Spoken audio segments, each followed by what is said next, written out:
The weight she carries, the fluorescent light in the Fort Calder medical bay had been flickering for 3 days. Nobody had fixed it.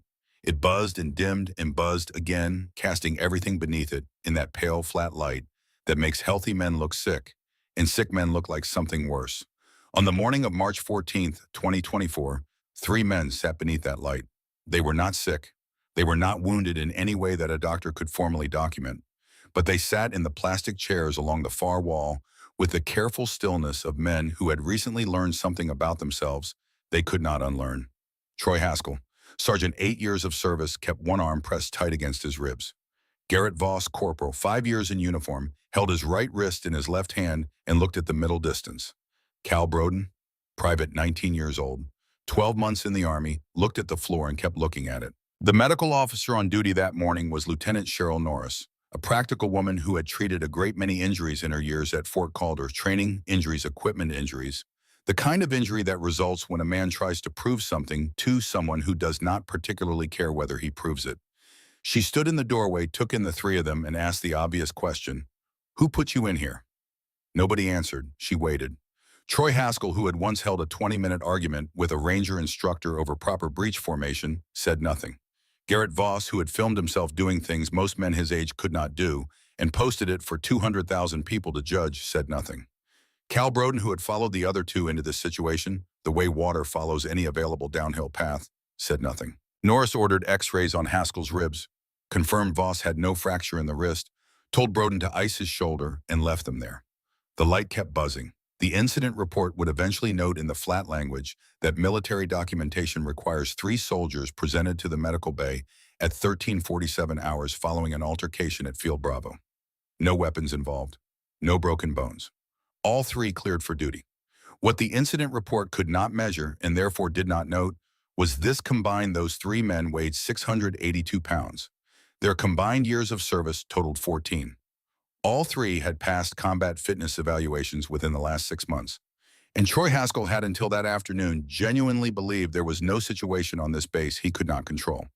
The report also did not note the person responsible for putting them in those chairs.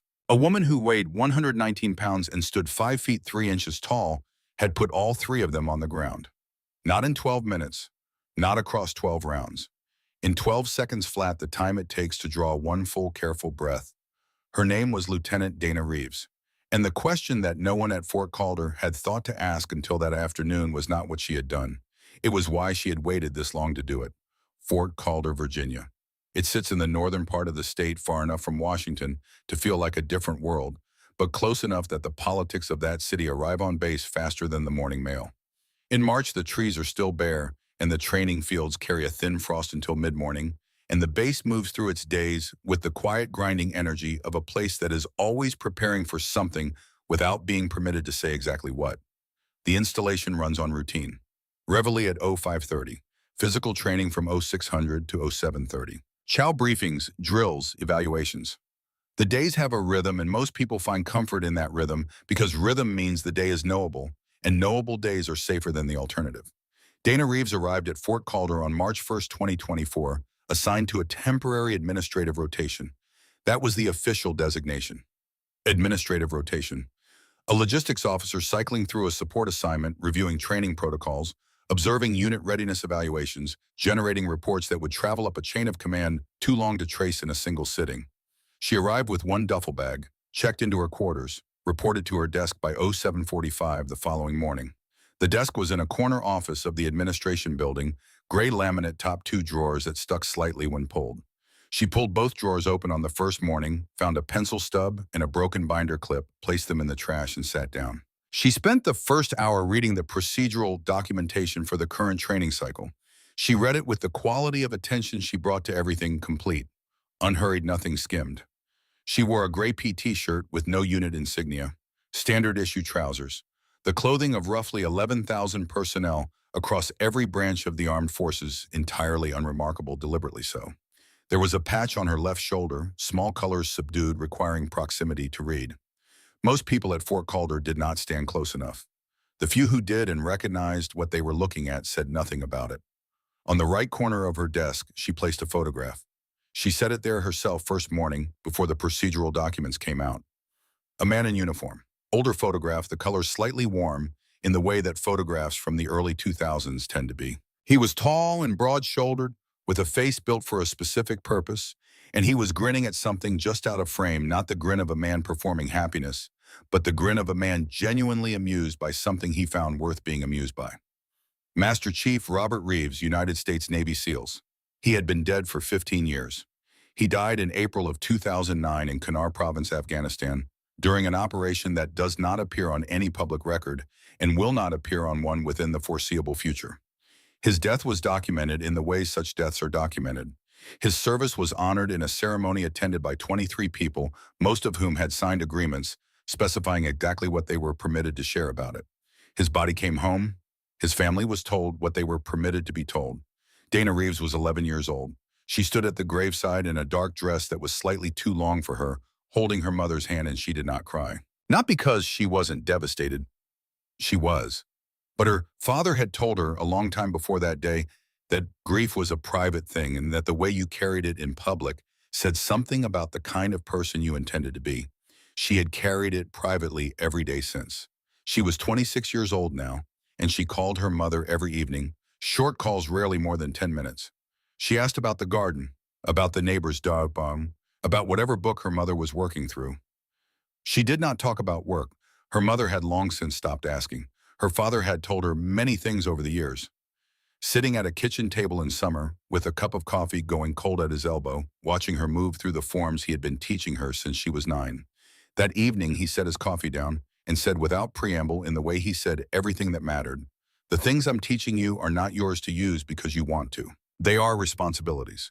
You carry them the way you carry a loaded weapon, with awareness, with respect, and with the understanding that you only reach for them when there is no other choice." She had never forgotten.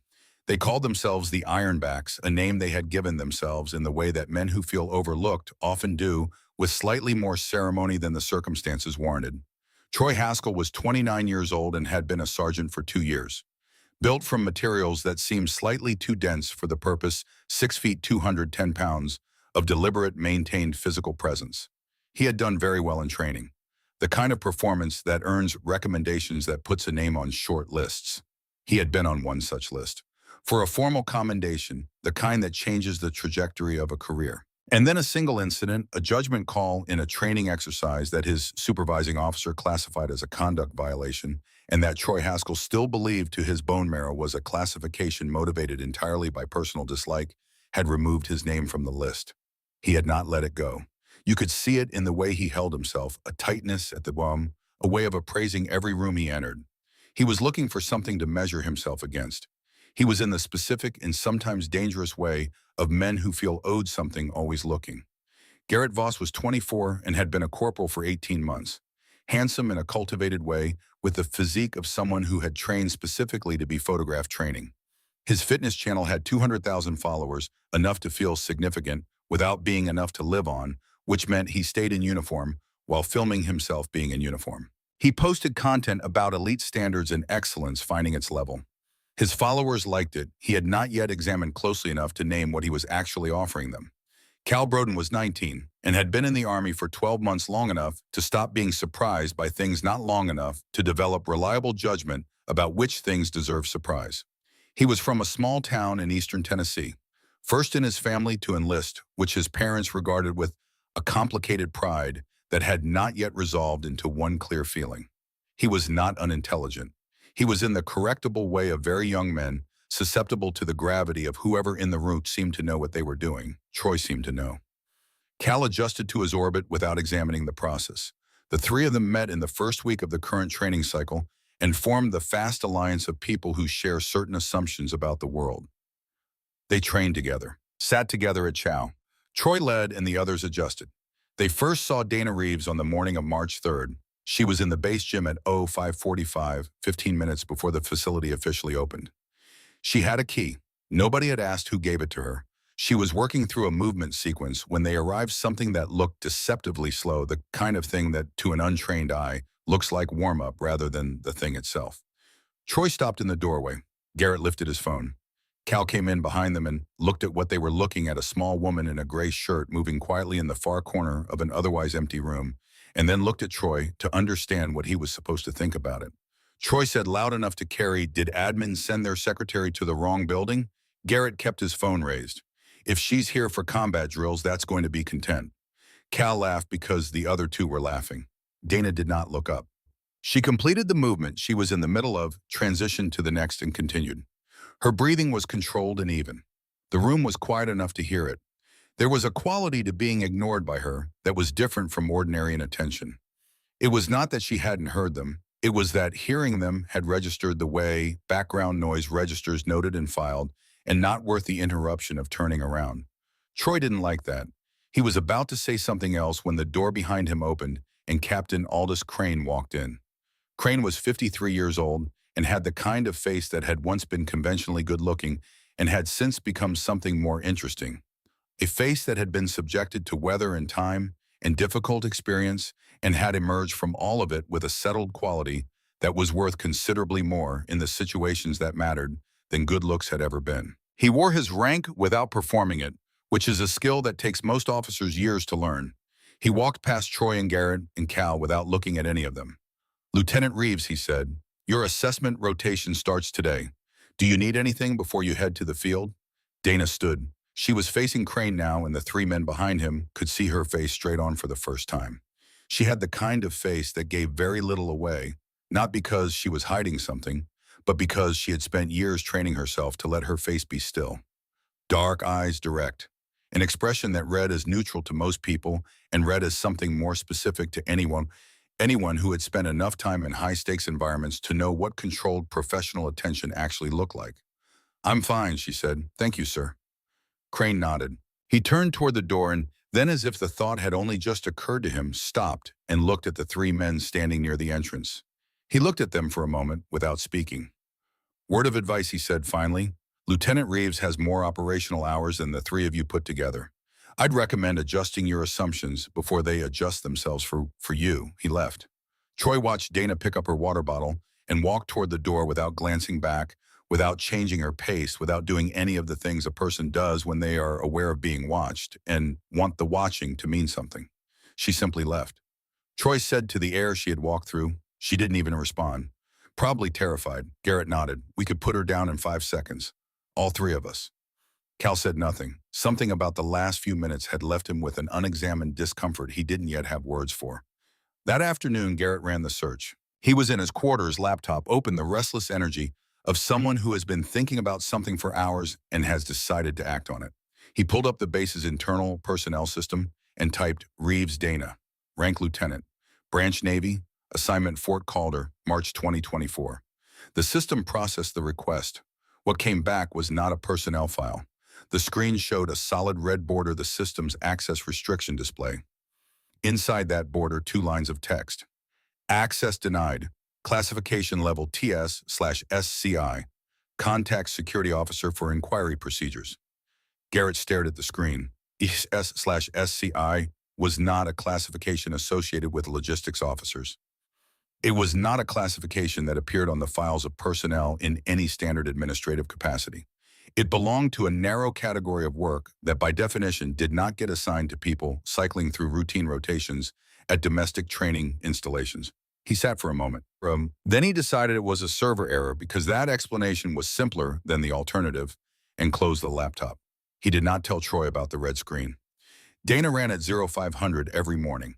The base perimeter loop was 4.5 miles of packed dirt path, and she covered it at a pace that most personnel at Fort Calder would have respected without knowing a single thing about her. She ran it alone.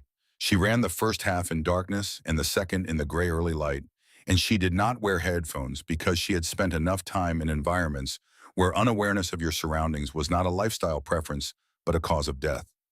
On the morning of March 4th, 2 miles into her run, she became aware of being observed. Not the casual awareness of noticing someone nearby, the specific calibrated awareness of someone trained to read her environment the way others read text. A presence near the Eastern Maintenance Building. Still, paying attention, she completed the stretch of path she was on without changing pace. She knew where to look. She looked there, a figure in the building's shadow stationary watching. She filed the information and kept running. Later that morning, crossing the courtyard after chow, she saw Troy watching her from across the open ground. He was with Voss. They were not trying particularly hard to be unobtrusive. Troy had the quality of attention of a man who has formed a plan and is in the phase of it where he is waiting for the right moment, the most dangerous phase, because it is when confidence is highest and information is lowest. She recognized it.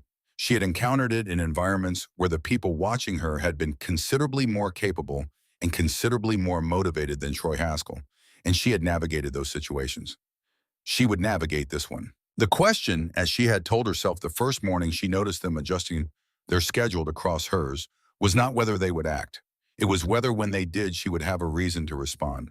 She hoped she would not. She understood with the clarity of someone who has thought carefully about such things that hoping and certainty were not the same.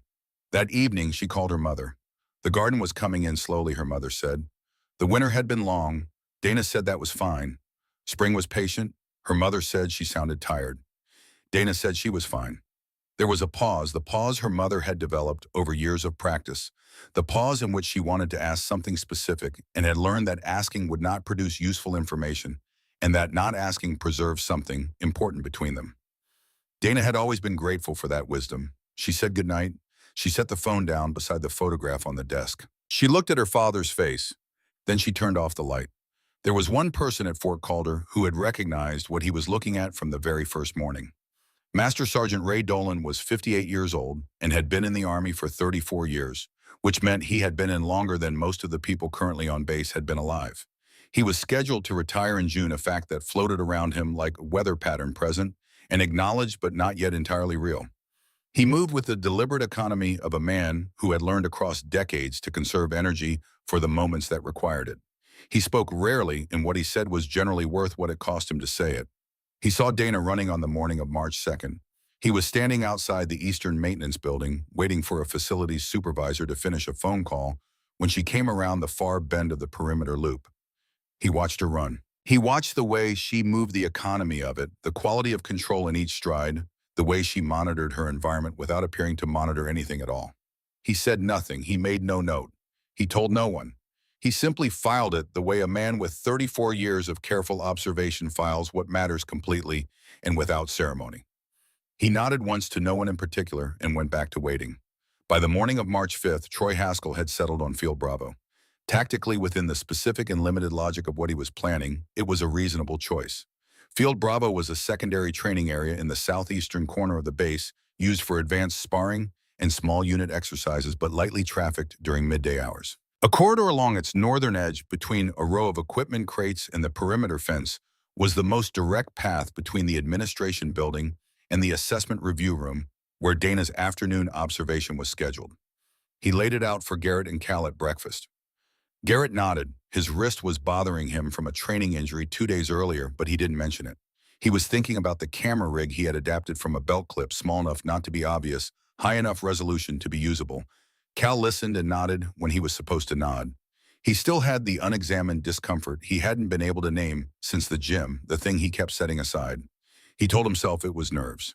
He told himself it would resolve once the situation clarified. Troy said, "We're not going to hurt her. We're just going to see what she does under pressure." Garrett said, "It's almost a service." Cal said, "Right." None of them said anything about the red screen on Garrett's laptop. None of them said anything about the way Crane had looked at them in the gym. None of them considered even briefly what it might mean that a woman whose file required a security officer to access had been assigned to Fort Calder to review training protocols.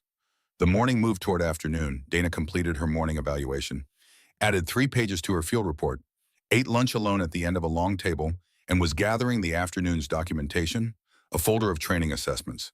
6 pages clipped in green, when she understood that the 3 men who had been adjusting their schedule to intersect with hers were not at their usual afternoon training station. She stood at her desk. The folder was in her left hand. She thought about the path between the administration building and the assessment review room.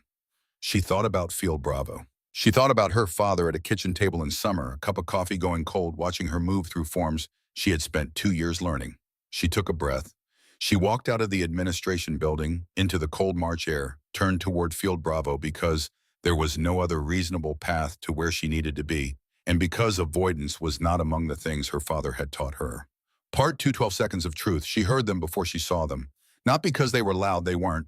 Troy had enough operational instinct to understand that the approach mattered. But there is a quality of silence that 3 men create when they are trying to be quiet and are not quite succeeding, a quality of held breath and shifted weight, and the small adjustments of bodies positioning themselves, and Dana Reeves had spent enough time in environments where that specific silence preceded bad things that she recognized it before she turned the corner. She came around the northern edge of Field Bravo at 13:34 hours.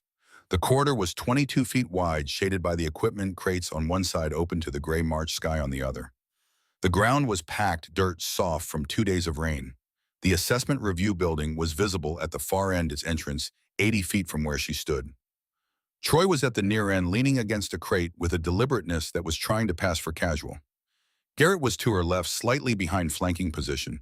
Cal was to her right, closer than the other two, which told her he was the least certain of the three and had placed himself where he felt least exposed. She had assessed all of this in 3 steps. She did not change her pace. Troy pushed off the crate and moved to the center of the path. "Well," he said, "Lieutenant Reeves," he put a particular weight on the rank, the weight of someone who has decided the title is a joke. "Where are you headed?" Dana looked at him. She had looked at a great many men over the years who occupied roughly this position, blocking a path radiating the confidence of someone who believes the situation is under their control. She had looked at men in this position in Kunar province, in the Paktika region, in a corridor, in a building in a city she could not name, in any report that would be readable for another 20 years. Some of them had been holding weapons. Most of them had been considerably larger than Troy Haskell. All of them had shared the same foundational misunderstanding about what was about to happen. "Move," she said. One word level, no volume wasted. Troy smiled. The smile of a man who has read absence of anger as presence of fear. "What if we don't?" She heard Garrett shifting behind her, the small sound of a belt clip adjusting. She heard Cal to her right draw a breath and hold it. She set the folder down on the nearest crate. She set it carefully square to the edge, because she would need it when this was done, and she preferred it to be in order. "Step aside," she said. "Right now, this is the only time I'm going to say it." Troy stepped forward instead of back. Garrett's hand moved toward her left shoulder. Dana made a decision, not a dramatic one, not the agonized last resort decision that makes for compelling fiction. A decision made with the same quality of attention she brought to everything, clear, complete with full awareness of what she was doing and what it would cost. Her father had been specific about cost. He had said, "When you decide to act, you are not just deciding about the moment. You are deciding about everything that comes after. Make sure you can live with everything that comes after." She could. Garrett's hand was 4 inches from her shoulder. Cal Broden tried later to put it in order. He lay in his quarters that night and went over it the way you go over a thing your eyes witnessed, but your brain has not finished processing, trying to make it chronological, trying to understand the mechanics. He found that chronology helped and didn't help at the same time, because the inside of 12 seconds, when your body's emergency systems are fully engaged, does not organize itself the way ordinary time does. What he remembered was this. Garrett's hand was moving toward her from the left, a reach that was a restraint before anything else, confident in the way of something that expected to arrive. It did not arrive. Dana moved left into the reach rather than away from it. Her right hand came up and made contact with Garrett's wrist, not a grab or redirection, and the phone in Garrett's other hand left his hand and struck the dirt 8 feet away. Cal heard it land. That was the first half second. Her left elbow moved in an arc Cal could not fully track, and Garrett made a sound that was not a word and went down. Not slowly. Garrett went down the way a structure goes when its support is removed abruptly, completely. No intermediate stage between standing and not. Troy was moving from the front. 210 pounds of committed momentum reaching for her arm, the instinctive move, the move that looks like control. She stepped inside the reach, forward and slightly left into the space where his arm would have had leverage and was now too close to use it. Her knee came up. Cal heard the impact from 8 feet away. It had no good comparison to anything in his previous experience. Troy Haskell, who had 8 years of training and had genuinely believed there was no situation on this base he couldn't manage, folded at the middle and went to his knees. He stayed there. His face had an expression Cal had not seen on it before, an expression working toward blankness and not quite getting there. Then Cal made his own decision, which was the decision of a very young man whose 2 points of reference have just been removed and whose body is running on adrenaline and almost no information. He swung. He committed to it. It had speed and some weight behind it. Dana caught his wrist. She caught it the way you catch something you were expecting, cleanly, with full control, and turned it in a direction that made all of Cal's weight want to go to the ground regardless of what the rest of him wanted. He went to his knees and she placed one hand between his shoulder blades and guided him the rest of the way down, gently. He was on the ground with his cheek against the cool, packed dirt and his heart doing something complicated in his chest, and he heard her voice above him, quiet and close and completely level. Don't ever go after someone you haven't assessed. You could have broken your hand. Think about that. Think about what you were willing to pay for this. She released his wrist. She stood up. The corridor was very quiet. 12 seconds. Troy Haskell looked up at her from one knee. He had fought his way to that position, one knee and one hand braced in the dirt, and the pain in his midsection was the authoritative kind, the kind that informs you without ambiguity about the recent miscalculations of your body. He would breathe normally again in a few minutes. He knew this.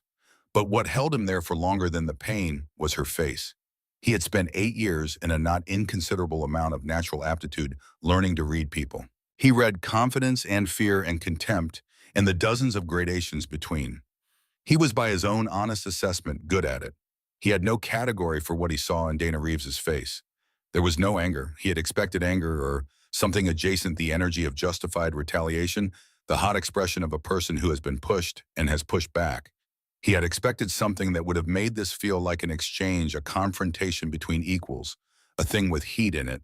There was no heat. Her face held the expression of someone for whom this had been a logistical matter. A problem that appeared was addressed and was now resolved.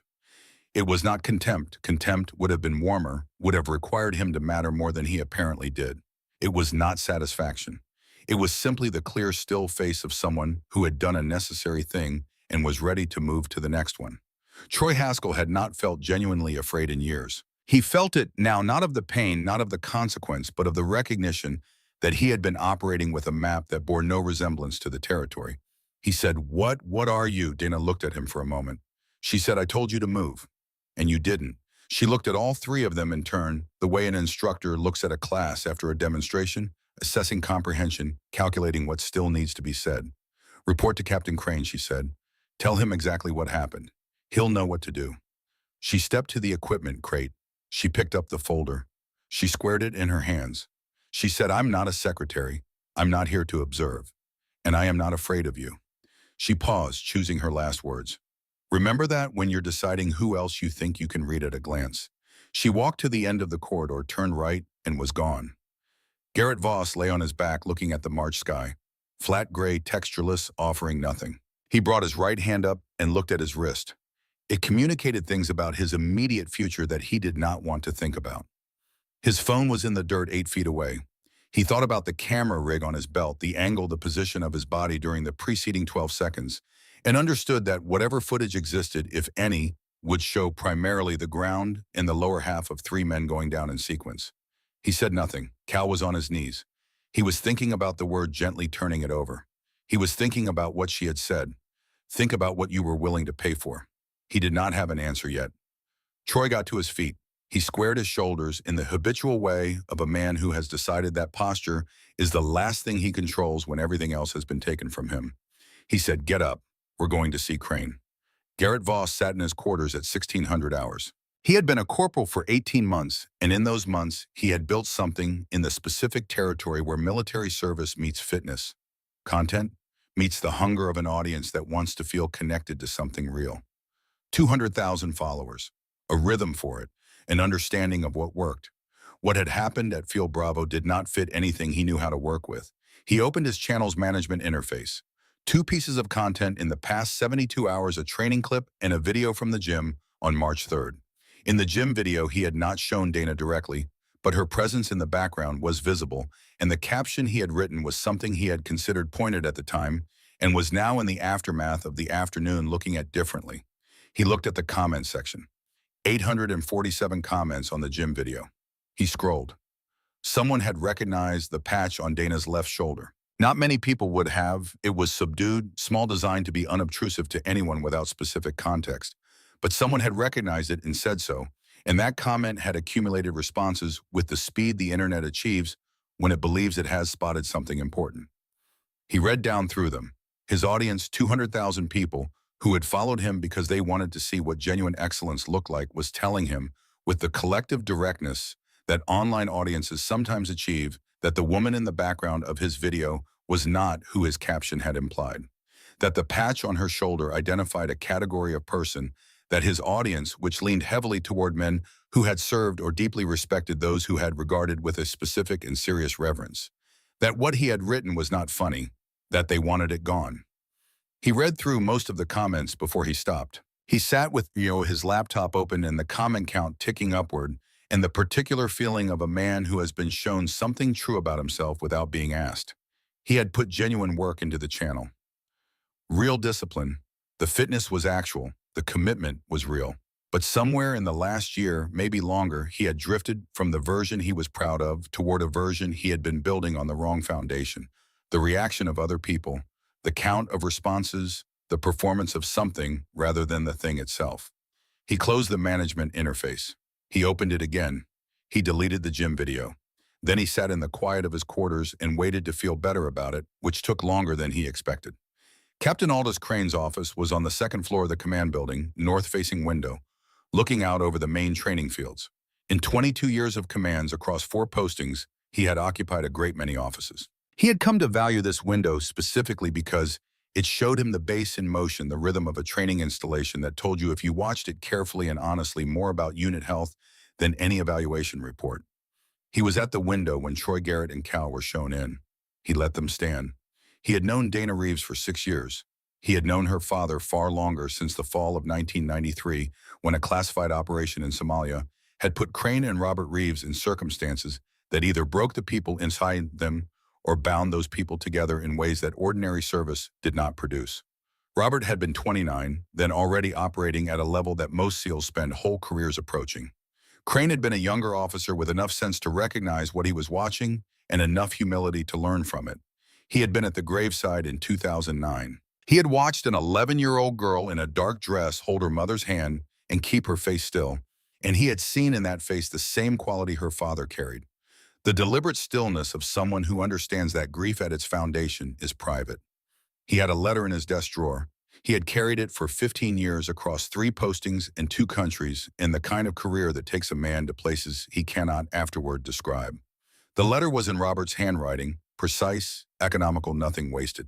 He had read it many times, not because he needed to remember the words, but because reading it was a way of keeping a promise to a man who was no longer alive to hold him to it. He turned from the window. Troy Haskell stood at the front. Garrett Voss, slightly left right wrist held with care. Cal Broden at the back. Crane sat down behind his desk. He said, "Tell me."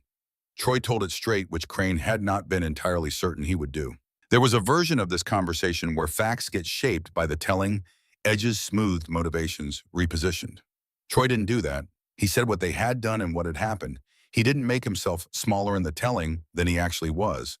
That required a specific kind of honesty, and Crane noted it. When Troy finished, the office was quiet. Crane opened the top drawer. He took out a single sheet of paper and placed it facing the 3 men. He said, "Read it." It was 1 page from Dana Reeves' service record, not the full file, which existed at a level this office was not equipped to access, but a summary assembled by someone with appropriate clearance. It listed her years of service, her operational deployments, and at the bottom, 1 line, recommended Medal of Valor, award withheld pending review of classified operation. Troy read it. His expression did not change. Garrett read it. Cal read it and looked up. Crane said, "She was sent here because a senior officer used a classified operation as cover for his own failures and attached her name to the outcome. She completed her mission. She brought home everyone who could be brought home. And she accepted this posting without contesting the classification, because contesting it would have required surfacing details that would have put ongoing operations at risk." He let that sit. She accepted a desk, he said, a gray shirt, and 3 weeks of being looked at like she was furniture, because the people she was protecting mattered more to her than her record. Troy set the paper down on the desk. Quietly, genuinely, he said, "We didn't know." Crane looked at him. "That's exactly the point." He wrote the incident report. Conduct violation, extra training duty 14 days, written apology to Lieutenant Reeves. He signed everything with the methodical attention of a man who understands that process is part of what makes consequence mean something. Then he said the last thing. Because her background was discussed in an unsecured location today, she is required by protocol to end her rotation early. She leaves in 3 weeks instead of 6. He looked at them. "You didn't hurt her, but you cost her." Remember that when you're deciding what this morning was worth. He dismissed them. Dana received the notification at 18:02 hours. Protocol section paragraph 4. Identity exposure in unsecured environment. Accelerated exit timeline. She read it once, set it down, placed her hands flat on the desk. 3 weeks. Not a large thing measured against the scope of what she had done and what she had accepted in her career. But she had been looking forward to those 3 weeks in a way she had not allowed herself to look forward to things in a long time. 3 weeks of running the perimeter without it being a calculation. 3 weeks of calling her mother in the evening without a deployment order waiting on the other side of the call. 3 weeks of simply being somewhere without needing to be anything. She had not had that in years. She looked at the photograph. She thought about what her father had said, about cost, about knowing what you were willing to pay, about the understanding that when you decide to act, you decide about everything that follows. She had known. She had made the decision with full awareness. The 3 weeks were the pound and the cost was knowable and she could live with it. She placed the notification in the correct folder. She completed her logs for the day with the same careful attention she brought to every hour of this rotation. She placed everything in order. She turned off the desk lamp at 1900. She ate dinner alone at the end of a long table. She returned to her quarters. She called her mother. The garden was coming as slowly, her mother said, but things were beginning. Dana said she was glad. Her mother said she sounded tired. Dana said she was fine. There was the familiar pause. Her mother chose again not to ask the specific question. Dana was grateful for that as she had always been. She said goodnight, set the phone down, turned off the light. Master Sergeant Ray Dolan was at the eastern perimeter at 0507 the following morning. He was there because the drainage ditch along that section of fence had accumulated standing water again overnight, and he had submitted 2 reports about it, and the problem persisted, and so he had taken to checking it personally in the early morning, which accomplished nothing structurally but gave him an accurate picture of how the problem was progressing. He heard Dana before he saw her, the rhythm of her stride on the packed perimeter path, steady and unhurried, cutting through the quiet of the pre-dawn. She came around the far bend and slowed when she saw him and stopped. He did not look up from the fence line immediately. He finished what he was looking at, standing in water 6 inches will need to be logged, and then straightened and looked at her. She was breathing steadily, the controlled breathing of someone 3/4 through a run who has not pushed too hard and has enough left. Her face was flushed from the cold, which was the one thing that made her look her age. Dolan said, "I served with your father." He said it the way he said everything that mattered, without preface, without the conversational gestures designed to prepare or soften. Just the fact. She looked at him. "Somalia," he said. "Fall of 93. I was young and not particularly wise, and your father was already someone who wasn't young in the way that counted. He had 7 years on me and a different quality of understanding on top of that. He said something to me once that I've never repeated to anyone." He paused. He was choosing the words with care, which was not a performance. It was what he did with words he considered worth saying. He said, "The ones who are worth anything never need you to know it." He looked at her, then he nodded once and went back to the drainage ditch. Dana stood on the path. She was quiet for a long moment. The cold air off the training fields carried frost and dirt and the metallic clarity of early March in Virginia, and she stood in it and let it be what it was. 4 counts in, hold 7, 8 counts out. Then she began to run again. Dolan watched her go around the far bend. He wrote 3 lines in his maintenance log about the standing water. He noted the date and time. He noted that the drainage issue would require formal attention before the end of the month. He did not note anything else. He didn't need to. Part 3. What Real Warriors Leave Behind. The written apologies arrived on Crane's desk at 800 on the morning of March 7th. 3 separate pages, 3 separate handwritings, delivered in a single envelope by a runner from the administrative building. Crane read each one without expression, filed them in the appropriate folder, noted the receipt in his log, and poured himself a second cup of coffee. He stood at the north window and looked at the training fields. Dana was on the track. Gray PT shirt, steady cadence, 40 minutes in. She would run for 20 more, not because she needed the distance, but because running was how she thought, and she had things to think about, and she was not the kind of person who sat still to do it. He thought about the letter in his desk drawer. He thought about Robert Reeves in Somalia in 1993 explaining something about strength in the way Robert explained everything as if the idea were self-evident, as if saying it aloud was simply making sure the other person had also noticed the obvious. He thought about 15 years. He thought soon. Troy Haskell found her at 0847. She had finished her run and was moving through a cool-down at the far end of the track when he came around the bend. He walked the full length of the track before approaching unusual for him. Troy Haskell was a man who moved toward things directly. But 4 days had changed something in the way he arrived at decisions, not what he decided, but how he got there. And he walked the track once and came back and stopped 6 feet from her. She had been aware of him since he rounded the bend. She completed 3 more movements and stopped and looked at him. He had discarded every constructed version of what he was going to say. What remained once the construction was gone was simply what was true. He said, "I was wrong about you from the first morning. I made assumptions about who you were, and I treated those assumptions as information. They weren't." He stopped. "I'm sorry," she said. "Do you know why you lost?" He thought about it. He had prepared for a different kind of response, something that would close the account and let them both move forward. Her question opened something instead. He said, "Because we underestimated you." "That's the result," she said. "Not the reason." He tried again. "Because we were arrogant." "That's the condition," she said. "Still not the reason." She looked at him directly. "You fought from ego, not from any real assessment of the situation, not from discipline, not from any honest understanding of what you were doing or why. You fought because you wanted to prove something."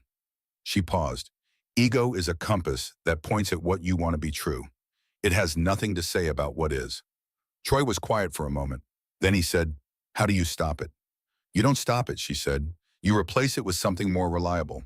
You build the habit of asking what is actually here instead of what you want to be here. That takes longer than a week and longer than a year, and it never really finishes." She looked at him. "You were top of your Ranger class. That's real. That's not ego, that's work. The problem isn't that you believe in yourself.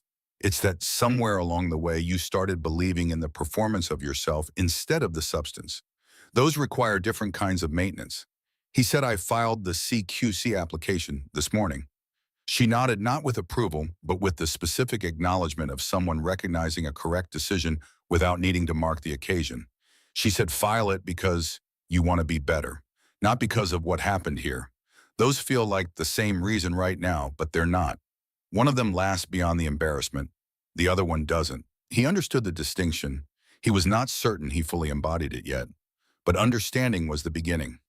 He said, "Thank you for not using all of it." She looked at him with the expression of someone who does not need this acknowledged and has not been waiting for it. She said, "That's not how it works." She turned and walked toward the administration building. Troy stood at the edge of the track for a moment, then turned and walked the other direction toward the office where his signed application was waiting on the desk, already dated, needing only to be walked to the outgoing tray. Garrett Voss was at the side entrance of the administration building at 0912. He had been there for 10 minutes. He had his phone in his hand, not raised, not recording, holding it the way a person holds something they are reconsidering. Dana came through the door and stopped. He said, "I want to show you something." He turned the phone toward her and opened the channel management interface and navigated to the post history and found the gym video and pressed delete with Dana watching and held the confirmation screen open long enough for her to see it register and disappear. She watched the screen. He said, "I deleted the other one 2 days ago. This is the last one." He put the phone in his pocket. The belt clip footage was unusable anyway, but I would have deleted it either way. She said, "Why?" He considered how to answer that accurately. He said, "Because I built something on the wrong foundation. I've been watching it get smaller for a year, and I didn't know why." He looked at her. "Now I know why." She said, the people following you pushed back on that video because they recognized something real. They knew before you did." He said, "I know. That's what's been sitting with me." She said, "An audience that holds you to a higher standard than you're currently meeting is the only kind worth having. Listen to them, not because they're always right, but because that signal doesn't come from everywhere and it doesn't last forever." He said, "I owe you an apology I don't have words for." She said, "Then don't use words. Do the work. Build something you're actually proud of. That's the only apology that means anything over time." He nodded. She went back inside. Garrett stood in the cold with his phone in his pocket and the particular feeling of a man who has been given a clear direction and knows it will take longer to walk than he would like. He was already thinking about the notebook in his quarters, the actual ideas he had been avoiding writing down because writing them down would require committing to them. He thought, start there. He walked toward the barracks. Cal Broden found her in the small courtyard outside the administration building at 0938. She was on the bench near the east wall with a coffee and a folder open across her knees.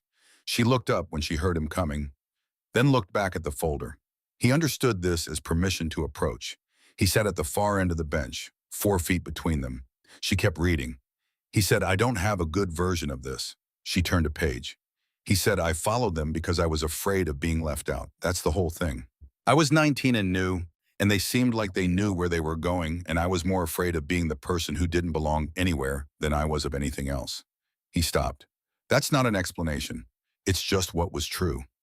Dana set the folder down. She looked at him with the full undivided quality of attention she reserved for things she considered worth giving it to. She said, "How old are you, 19? She nodded. She said, "When I was 19, I made a decision I was certain was right and spent 2 years learning how wrong it was. The decision was about trust, about who I chose to follow when I should have chosen differently." She paused. "You're not the first person to go the wrong direction because the alternative was going alone." She said it without judgment, a plain statement about something common. She said, "But you're at the age where you have to start asking what the thing you're afraid of actually cost you. Being left out. What does that actually measured against what following the wrong people costs?" He thought about it seriously. He said, "It feels like everything when you're inside it." She said, "I know that." And then, "The people worth following don't make you feel included. They make you better. Those are different offers, and you can only hold one of them." He was quiet. He turned the words over. He said, "You put me down gently." She looked at him. He said, "Atfield Bravo, when you had my wrist, I've been thinking about it for 3 days. You could have let me hit harder, and you didn't." He looked at the flagstones. "I think I understand now why you did it that way." She waited. He said, "Because you didn't think I was worth hurting more than necessary. And that's a different thing than what I expected." He looked up. "It said something about what you thought I could still be." Dana was quiet for a moment. "She said you were 19 and someone had led you somewhere you shouldn't have been. The lesson you needed wasn't in how hard you landed." He nodded slowly. He said, "I'm filing the CQC application today." She said, "Don't do it because of this." He said, "I'm not." He looked at her steadily, more steadily than he had looked at anything in a long time. "I'm doing it because I want to be the kind of person who deserves to be here. And I'm not that yet. But I know now that it's a direction. I didn't know that a week ago." Dana stood. She gathered the folder. She looked at him and said, "Don't choose who you follow based on who makes you feel safe, Cal. Choose based on who makes you better." She went inside. Cal sat in the courtyard alone. The March light fell across the flagstones at a low angle, clear and without warmth, illuminating everything without flattering anything. He let it be what it was. After a while, he went inside and completed the application. He signed it, placed it in the outgoing tray squared against the edge. He sat back and looked at what he had done. It was a small thing, he understood that. But it was the first decision in his 12 months of service that he had made entirely from his own understanding of what he wanted to become. And that made it different from every decision before it, and he understood that difference, even if he didn't yet have words precise enough to explain it. Captain Aldous Crane came to Dana's desk at 16:45 that afternoon. She was completing the last of the field reports, working the final form with the same precision she had brought to the first. She did not look up when he came in. He sat in the chair across from her and waited, which he was good at. She placed the form in the outgoing tray. She looked up. He had an envelope in his hands. Old, the paper settled in the way of something kept carefully in a single place for a long time. On the front, in handwriting, she recognized, before she had consciously processed what she was recognizing, Dana Reeves. She looked at the handwriting. Then she looked at Crane. He said, "Your father gave this to me in Mogadishu, March of 1994. He handed it to me before an operation that neither of us was certain about, and he said, 'If I don't come back from this one, hold it until you think she's ready. If I do, give it back to me.'" He paused. "He came back," Crane said. "He took the letter back, thought about it for 2 weeks, then gave it to me again and said he'd rewritten it, said it was better. Same instruction, I'd know when she was ready." He set the envelope on the desk in front of her. "I've been at this base 4 months," he said. "I've watched you work for 11 days. Watch what happened on March 5th, not the event itself, but every hour before it and every hour since." He looked at her without flinching. "He said you would know the difference between power and purpose when you were ready for this. I think you've known it for a long time. I should have given it to you sooner." Dana looked at the envelope. Her father's handwriting. Dana Reeves. The letters slightly slanted right the R in Reeves with the extended legs she would have recognized anywhere on birthday cards, on letters from places he couldn't name across any room she had ever been in with him. She had not seen it in 15 years. She picked up the envelope. She felt the weight of the pages inside, not heavy a page or two, but weighted with something that could not be measured in paper. She placed it against the left side of her chest, both hands. The way you hold something you've been moving toward without knowing it. Then she put it in the breast pocket of her jacket. Left side, over her heart. She looked at Crane. He said quietly, "He was the best I ever served with. Not because of what he could do, because of who he was while he was doing it. He was at the door when he stopped, without turning. He would have been proud, not of Feel Bravo, of who you are today. Those are different things." He left. Dana sat at her desk in the quiet office. She did not open the envelope. Not here. Not yet. She understood with the clarity of someone who has learned which moments require which kinds of solitude that this was not the right time or place. She turned off the desk lamp at 17:15. She read the letter that night. Alone in her quarters, door-closed window showing the dark training fields of Fort Calder, under a sky that had finally cleared after a week of March overcast. Her father had written about many things. He wrote about responsibility and its relationship to strength, about her mother directly and without ornament, in the way of a man who had run out of patience for ornament. He wrote about the photograph she kept on her desk, and in doing so told her the specific, unrepeatable detail of the moment it was taken, who had said something, what exactly had been funny, the quality of the light that afternoon, the kind of small and irreducible particular that only someone who was there could know. When she read that section, she stopped breathing for a moment.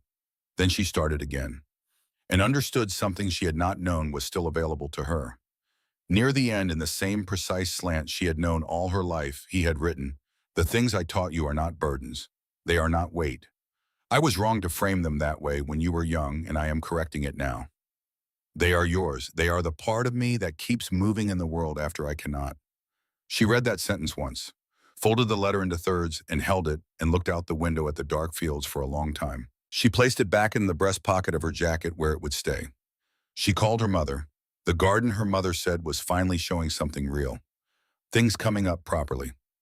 Dana said she was glad. Her mother said, "You sound different." Dana thought about how to answer that accurately. She said, "I think I am." Her mother was quiet. Then she said, "Your father used to say something like that, after certain days." Dana said, "I know. I remember which ones." She said goodnight, set the phone down, sat for a while in the dark with her hand flat against the left side of her jacket. Then she lay down and was asleep before 2200. The military transport left Fort Calder at 06:15 on the morning of March 22nd. Dana came through the main entrance of the administration building with one duffel bag over her left shoulder and a documentation folder under her right arm. Full uniform. The patch on her left shoulder, the same patch it had always been subdued, small, requiring proximity to read. She wore it the way she wore everything, without announcement. Captain Crane was at the entrance. He did not make a speech. He stood where he stood and nodded the nod of one person to another they respect. She nodded back. That was the whole of it. She got in the transport. At the track Troy Haskell had been running since 0530, a full hour before anyone required him anywhere. He rounded the far bend as the transport moved along the service road beyond the perimeter fence. He saw it. He did not break stride. He increased his pace, running toward the end of the track with the specific directed energy of a man who has finally decided which direction he is heading and intends to cover the distance. Outside the barracks, Garrett Voss sat on the steps with a notebook open in his lap. Not his phone. A notebook with a pen and actual ideas written in it, not captions, not scripts, but the kind of ideas that start with a question and don't resolve immediately and are therefore worth more than the ones that do. He looked up when the transport passed on the far road. Watched it go, then looked back at the page. He had not posted anything in 17 days. His followers had noticed and said so in the range of ways followers say things. Some were impatient. Some were curious. Some were waiting with the specific patience of people who sense that something is changing and want to see what it changes into. He was going to give them something worth waiting for. He was not ready yet, but he was working toward it, and working toward it with honesty rather than urgency, which was new for him and felt like the right direction. In the administration building, Cal Broden was at a common use desk writing a letter. Not for any official purpose, not required by anyone. A letter to his parents in Eastern Tennessee, the first real one since basic training. He was trying to explain something that had happened to him over the past 3 weeks, something he didn't yet have complete words for, and he was finding that the attempt to put it into language was itself doing something useful. It was clarifying something that had been foggy. He kept writing. Somewhere over Virginia, the aircraft climbed through the last of the March overcast into clear air above. Dana had the letter in her breast pocket and a deployment order in her bag, and the window beside her showing the blue-gray of altitude and morning light. She did not know exactly where the order was taking her, which was by design. She would know what she needed to know when she needed to know it. She had spent her career working that way. She looked at the light changing on the wing as the aircraft turned. She thought about her father at a kitchen table in summer, watching her move through forms she had spent 2 years learning. Not applauding, not correcting, just watching with the expression of a man who is seeing something continue that he knows will outlast him. The things I taught you are not weight. They are yours.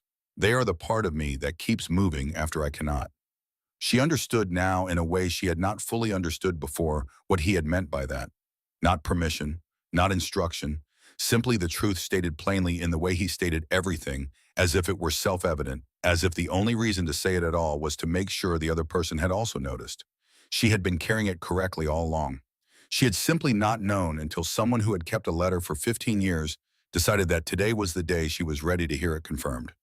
Below Fort Calder had already receded into the patchwork of Virginia in early spring. The bare trees showing their first tentative color, the training fields free of frost, the base looking from altitude like any other installation, anonymous, purposeful, part of something larger than any single person moving through it.